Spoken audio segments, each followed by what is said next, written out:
All right, I'm out here to talk about how distrust breeds innovation. I guess we can first look into the case of an engineer, right? And then we'll get into like the whole like human realm of this, the emotional realm.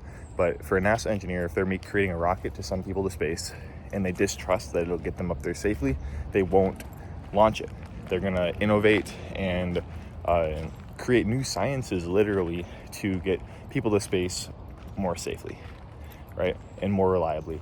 Now when we look at like the human emotional aspect of it, this same feeling of I guess first I can define something that I like to call like order in someone's life. I think everybody has like a sense of order, and that is, I guess, what doesn't breed discomfort, we'll just say.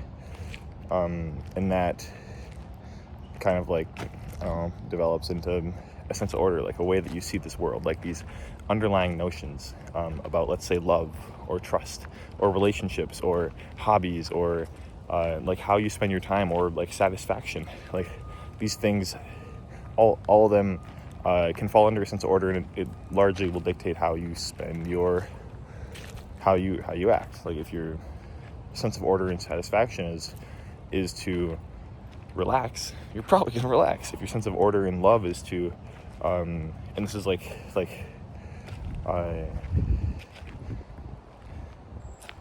is something that I realized recently within myself. If your sense of order and love is that it's this grand, like, engrossing experience, and it'll sweep you off your feet, and that it's love on first sight, and then you're going to be with that person for the rest of your life, it'll push you to believe that, right?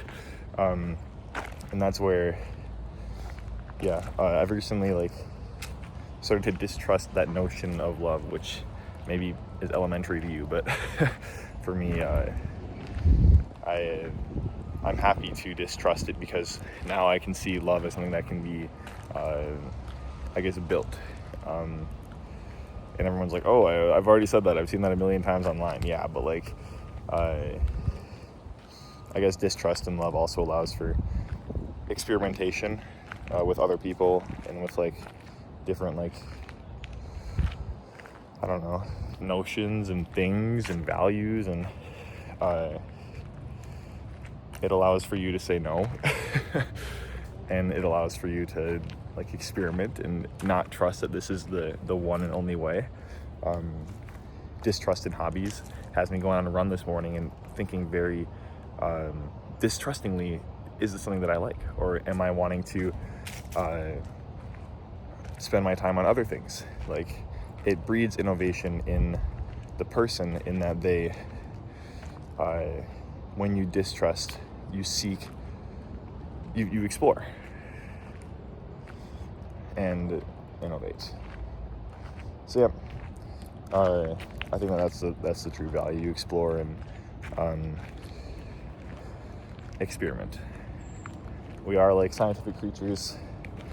If you're not too I don't know, I guess orderly in your orderly ways, we are experimental creatures. We have a little bit of the experimental method built into us naturally, and that's how we see the world. That's what curiosity is. I mean, I think that's what curiosity is. I think that curiosity is bred out of a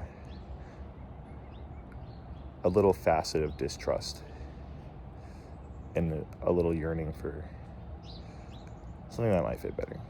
I'm a very curious person, but I'm also a very orderly person, and I trust it a lot. So I don't know where that fits in. Maybe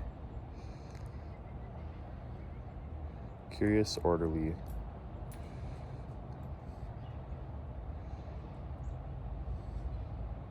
Maybe there were certain parts of my life that were very orderly.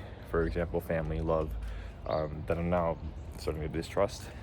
Just family dynamics, not the total idea of family, right? But and even friends too. Very socially, I was ordered. Very socially, I was reliable. Very socially, people depended on me because I was there and consistent. and orderly, but now I'm starting to distrust that because I want to go see what's best for me, right? I want to go, I don't know, experiment and get like a vibrant life instead of a dull life. Yes, thank you so much for listening. Yeah, that's it. I distrust that I need to like say anymore or try to get you to subscribe. I don't give a fuck about that.